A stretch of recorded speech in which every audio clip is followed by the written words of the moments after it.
This is a post-Christian podcast.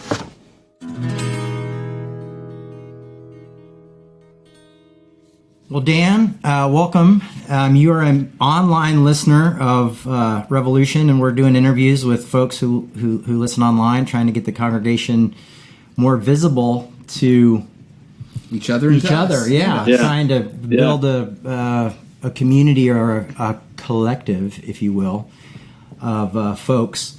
And I guess my first question is, we'll get a little bit into who you are, but my first question is, why Revolution, and what brought you to listening to Revolution, a church on a podcast? Yeah, no, that's a good. Well, I think, and there's so many people like me out there. It's and there's other things on the internet that people use to connect, but I consider myself a former evangelical. So I grew up and going to an Assemblies of God, Pentecostal church. Ditto. Went to Gordon College in Massachusetts, which is an evangelical college as well. And I was I first became aware of at least of you with Soul Force in like 2007 or so on the bus. The bus was rolling. I guess that was just colleges you guys were visiting. We did a lot of colleges and churches, mega churches. Yeah. For those who don't know, Soul Force is a gay rights activist group based on the ideas behind Gandhi and Martin Luther King. Yeah. And so I think that kind of put at least some people in the circle I was rolling with, put you on their radar. And I think it was shortly after. So I graduated college in 2010. I want to say it was like 2011 or 12, something like that. Someone told me, I think my girlfriend told me, I've been listening to Jay Baker's church, Revolution, from Brooklyn on this podcast. So I think the first sermon I ever heard was actually from Vince Anderson. Yeah, he's amazing. And it was like I remember it was an Easter one. Yeah. And it was, I was just kind of blown away. There's really no other space where I could have heard, the sermon or the talks I was hearing. And still to this day, I feel like that because now I go to a UCC church. But still, there's really nowhere that really hits the certain space that Revolution does. And it's just, I've been listening every week. I moved to South Carolina. I lived in Charlotte, North Carolina for a while too. Now I'm back where I'm from in Connecticut. So my life has changed a lot of different stuff has happened. And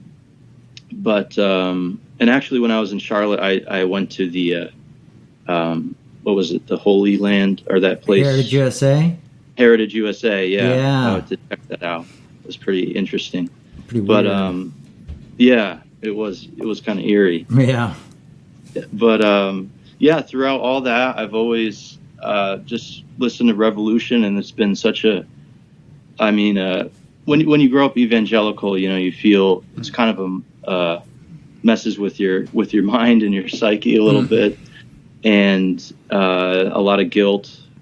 People talk about Catholic guilt. I think evangelical guilt is up there. Yeah, too. Definitely. For sure. But it still haunts me. It was really the first place that I've ever felt like okay with being a human and being like, I'm just this human who's questioning stuff, and that was always affirmed. And also in other I find myself in progressive Christian spaces or liberal spaces, social justice spaces now, but I still throughout the whole thing, Revolution has always been, and Jay've always emphasized we need to love everybody. So that means the people on the right wing, and that means people that might have hurt us in the past, and that's pretty radical too, even in the context of those other spaces. So it's meant a lot to me just to listen. Well, thanks. I mean, that kind of answered my second question: is why do you listen? Okay. I blab. Yeah. No, that's great. No, I mean, I guess I would say is, you still attend church, but why do you still listen to a church podcast when you're already going to a church? Yeah, and like I said, it's so unique, Revolution, in the sense that I in the UCC church, I love the sermons; they're wonderful, and there's other, like I said, progressive Christian spaces, but there's really nothing that hits at the core of kind of just being a human, and that's very real and unpolished, kind of punk almost. The punk ethic you could sense is really strong, and it's just it feels okay to be a human being, and that. And Revolution has always been that for me. So, oh man, that means the world to me to hear. That really encourages me. Mm-hmm. That's awesome. Thank you. Yeah, no problem. It's true. Well, thanks. Just so people know a little bit more about you, what is it that you do for a living? I'm a teacher. I'm a special ed teacher in Hartford, Connecticut, and right now it's the summer. So my summer gig is I basically clean bathrooms, pick up trash at the state parks. So, fun. I've listened to Revolution sermons while cleaning bathrooms, all that. Mowing sitting on those sit down mowers with the headphones. Yeah. Just being like, wow, Galatians, and like trying not to run over trash. So again, I'm sure it's Part cool 19. for you guys. To think. I don't know if you guys ever think about all the situations and the variety of people that are listening to you. Oh, I always do. But all of that happens. So, What would you like to see from Revolution in the future? You ever think about that? I mean, is there anything that we're like, what are you guys doing? Why aren't you doing this? Right. That's a great question. It's not something I've thought a lot about. I guess I've just been lucky and to just being able to receive this and just not questioning it, just being like, I'm going to hear a talk every week, and it's going but I'm not sure. This is great to connect. I mean, it's kind of funny. I've even heard Caleb's sermons before too, so it's weird to meet people that you listen to all the time, but not in real life. So that's really cool to connect, and that in ways that we can. Yeah, I don't know if we should have a yearly convention or something. I don't know. Yeah, that'd be a great idea. Little festival or something like that. Yeah, that's a great question. I don't know, but that's my 2 cents on that one, I guess. Well, there's a lot of millionaires in Connecticut, so maybe you can connect with them and get them to fund our Revolution. Yeah, I know. Fly everybody out there. Yeah. Well, they're all in Fairfield County outside of New York. Oh, okay. So we could all fly to maybe somewhere else. Maybe not come to Minnesota. Yeah, right. We could take a bus. We could take a bus. We could take the Greyhound. Fly out. We all take Greyhound buses to Chicago. We could do the convention on a Greyhound. A party bus. Yeah, right. Yeah. I know. Yeah, it would be tough financially, I bet, too, for people. But just a weird idea. Mm-hmm. But no, for sure. Yeah. I mean, I love I try to go out to Belfast for stuff Pete does, and it's costs an arm and a leg, but it's definitely worth it to be together with community. And it seems like we have. I mean, Pete always gives great content at his events, but it seems like the more powerful stuff is just like going to the pubs and hanging out and just talking with each other and communicating with one another. So that's a great idea. Yeah, that's a great idea. Yeah. Mm-hmm. So we'll definitely, think. Thanks, just like Dan. the UCC. Yeah, the UCC has their annual meeting, annual conferences. Yeah. I went to my first UCC conference recently. That was fun. So. Yeah. Mm-hmm. Oh, I bet. Yeah. And I think I was like one of 15 people who weren't a member. I had the guest label. Oh. On my, The other. I was the other. Caleb, do you have any questions? I'm curious, kind of based off of what you just said, Jay, and kind of following up some of the stuff that you brought up. Dan, we had a very odd incidental video conversation with each other, but some things came up. The reason, Dan, that we are doing this even right now was that conversation. I was like, this is a cool face-to-face, coincidental, bizarre interaction that I'm actually picking the brain of someone who's invested in this, who I would never have otherwise connected with. And so that's what a butt dial can do. A butt dial brought this about, and now So hey, guess what? There is an interventionist God. Oh no, I have to change my theology again. But anyways, little things like that, it's kind of cool that we're sitting here right now. I am curious, Dan, about I think something that you might have brought up, kind of based on the whole community thing and pursuing that a little bit more, was like having a forum or something. Like you mentioned that you don't use Facebook a lot, but that might be a good a good place to have something like that. I want to find ways to connect this community and have conversations more. And ever since I started getting involved with Revolution, one of the things, Jay, that you've said to me a lot was like, it is just discouraging. Like, I know I have online listeners. I know that they're there. I know there is a congregation keeping us afloat.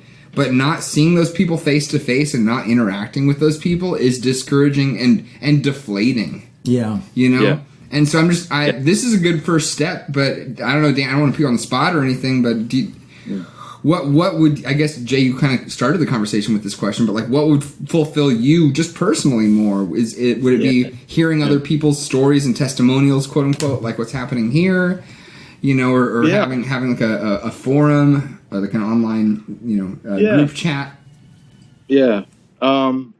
I think all the above is a good idea. With the I don't have Facebook, but I know most people do. I'm a little off the grid, but I know that comes with it. Moderating and figuring out who's in it, and you know what I mean. So I don't know what kind of difficulties that might entail, but I'm sure certainly there'd be benefits. I know Revolution is so different, and like I said, it kind of has that punk vibe. It's almost like Facebook is too corporate, but I can't think of anything. Well, I mean, we could maybe get a decent website together one of these days and do just like an old school message board. Yeah, like a message board. That's outside of the realm of other stuff. An AOL message board. GeoCities. Yeah, right. But, Angel Fire. But, whatever it may be, anything to connect people, I think, would be cool for sure. You guys, because I'm sure you have a lot of online people, and there's such a diverse amount of people that could really connect over, similar stories and differences and everything else for sure, out there that we're, unaware of at this time. So, that's a great answer. Other than they're just, for now, they're just an IP address or something. Right. Yeah. Mm-hmm. So totally. Anything like that I would participate in for sure. So nice. Yeah. Well, I'm super stoked that you feel like there's a punk rock ethic, because that's a huge part of my life. You can pick up on it, and it's not contrived in any way. I think it flows out naturally, and you sense it. You guys are just in a bowling alley. A talk, a mic, pass around a hat. There's no. It's really been consistent with that. So I find that to be really cool. There's really not many other places you can get that. So I guess, if you don't have any more questions, I have just one last question. Is what would you tell others about Revolution? Or what have you told others about Revolution? If what I've told other people, and I'm always careful, like I don't want to evangelize to people. Still, I'm trying to figure out how to, because I go to a UCC church now, and I'd love for people to come because it's open and affirming space for everybody. But I still struggle with hey man, you want to go to church? Right. No shit. That was the biggest problem with our flyers at Pride, was people seeing the word church and then just being turned off by it. Yeah. And it's like, it's not like that. It's not like that. I swear. Yeah, we had a Pride event here in Middletown, Connecticut, and we gave out stickers that said, God loves you, and so do we. And our church is off Main Street, so we have a thing that says a little off Main Street in more ways than one. That's good. But people even, I'm in a blue liberal state and whatever, but even that word church, kind of, had a trigger for a lot of folks. But what I tell people about Revolution is, if you want to feel okay being a human being, then give it a listen, because that's the main thing for me is especially people that may have grown up with religious baggage or trauma or anything else. It's so raw and honest, and I know those words get overused in some other Christian spaces, but it's not a men's Bible study where they're like, let's talk about our struggles, man. It runs a lot. It runs a lot deeper than that. It's almost like the difference between a Skittles and a really good meal, Not that Skittles are bad, but,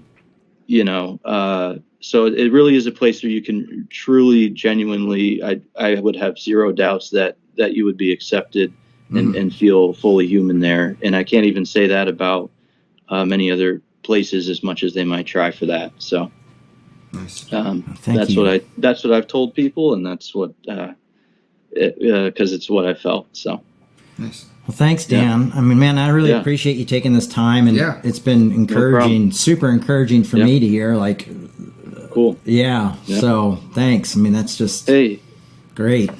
No problem. Can I leave you guys with a poem that reminds me of Revolution? Yeah, that would be great. Sure. It's only part of it. It's not long. It's by this guy, Franz Wright. He's passed away, but he's from Massachusetts. And this whole thing kind of just always has reminded me of Revolution. So for a long time. So I'll give it a quick read. Is that all right? Yeah, of course. Please. Okay, cool.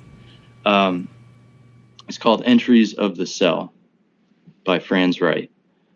I like to light a candle after Mass, stare at the flame a minute, and ask that you enter the heart of someone suffering and keep it company. Someone indifferent to you or filled with an embittered inability to feel that you are there at all. I see you raised up a few feet off the ground, face clenched with agony, no longer calm, in pain, in love, with arms outstretched to call all men and women unto you. And why can't I respond? Even now, after 10 years of failing to behave like someone who believes and is no more capable of maintaining a literal sense of your presence than I am of staring into the sun, you have not left me. You have not left my mind in its numb and former sleepless state. And I know that my failure to feel you there can no way diminish the fact that you are. So that's powerful, man. That is powerful. Yeah, that poem has always kind of, resonated with me and walking around with doubts and just sort of, so I'll leave it at that. But well, thanks, Dan. I mean, I've had so many people tell me I need to quit and move on and do all sorts of other things, and hearing this is one of those things that makes me go, like, hell no, I'm going to keep coming back. So I really appreciate that. It keeps us going. So thanks so much for doing this and opening up and sharing with everybody, where you're coming from. No problem. It was great to talk to you guys. Yeah. Well, thank you. All right. We'll see you later. All right, Dan. We'll see you on Instagram, buddy. Yep. All right. Bye-bye. See you later. Bye. That was really good. That was great, dude. Yeah, it was really great. That was a Post-Christian podcast.